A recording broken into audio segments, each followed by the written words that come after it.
I had been counseled by my 3 doctors that I had acute difficulties way beyond normal with COVID, with pneumonia, with extenuating circumstances, and all 3 made me aware that though there is always hope, all 3 made me aware that they had never seen, nor never heard, nor never read about someone in as dire condition as I was in, ever coming out of it. And so when we were sitting there watching the people, I was needing 50 liters of oxygen. And I needed that for days and days just to survive.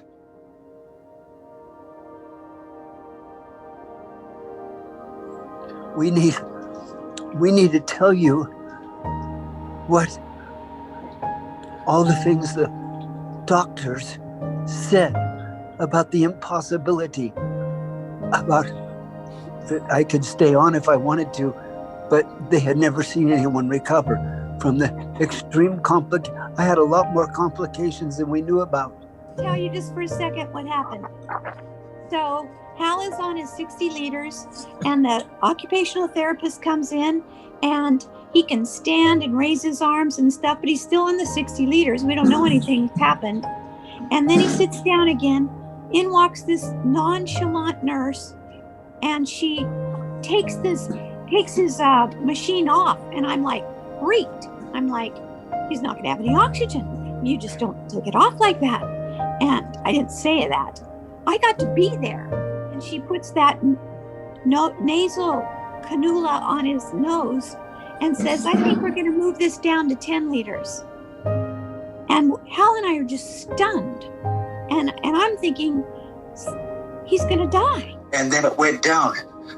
They turned it down to 20. And then they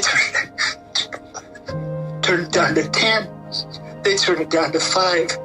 Dad, we're all kind of blown away over here. Whew. We have every reason to be, until there's nothing to describe what it is to have the literal curse of death. That's the only option, and you're gone. And then in a moment, have it turned. It's just unbelievable. It's just, you can't imagine. Can't imagine. So I'm blown away. It's like salvation all over again. Oh, yeah. When you're not staring death in the face, it's there. You're done. It's over.